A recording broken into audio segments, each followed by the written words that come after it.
Okay, so to recap, Shay has had his appointment with the Obia woman. I sat through it. She tells him he needs a cleansing and that it's going to cost a whole bunch of money. And he's like, okay, yeah, I can have that for you by Tuesday. I'll come on Tuesday.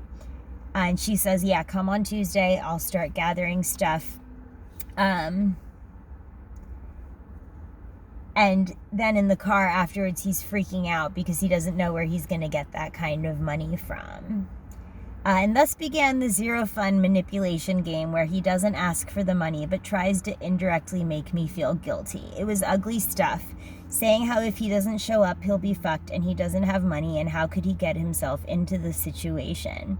Over the next few days, he'd lash out at me on WhatsApp saying his sister's brother is mad at him for getting involved with the Obia woman, and Shay had said, his sister's boyfriend, not his sister's brother, is mad at him for getting involved with the Obia woman, and Shay had said he was just taking me there, not going for himself, and making me feel bad for wanting to spend money on other things. He never came out and asked for the money. He must have been waiting for me to offer, which was not going to happen. He was just trying to get me to give him money for a cleansing, because he was always trying to get me to give him money for nonsense.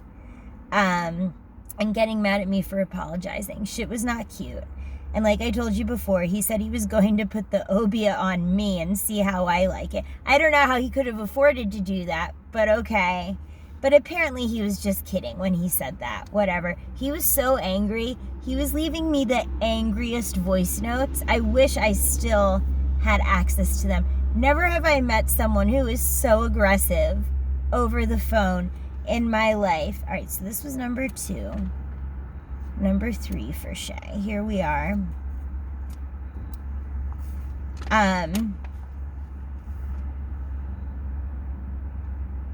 Okay, I'm at the more quiet local beach now. Collected some more sea glass from that awesome spot.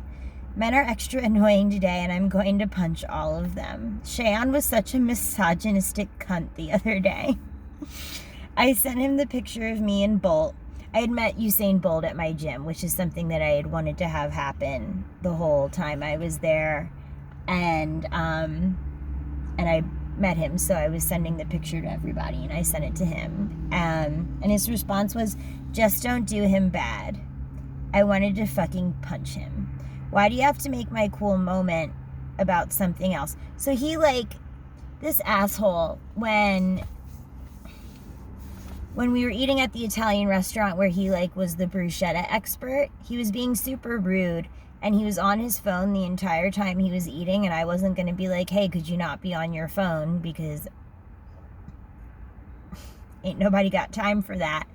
But he looks up from his phone and then, starts saying all of these terrible things to me about Tay Diggs and being, a victim blamer and shit. And so now he's saying, just don't do him bad about my picture with Usain Bolt. So, he's, trying to push my buttons. Why do you have to make my cool moment about Tay? Why do you need to ruin that moment for me? Also, I didn't do Tay bad. I did right by other women. Fuck you. He said Bolt is their icon and they can't have that happen to him. What rapey victim blaming bullshit. If Bolt does what Tay did, he deserves just as much trouble, Jamaican icon or not. Fuck you. Also, I met the guy for 2 minutes. What could I possibly do to him? I've met dozens of celebrities and not had any issues, so fuck you, Shayon.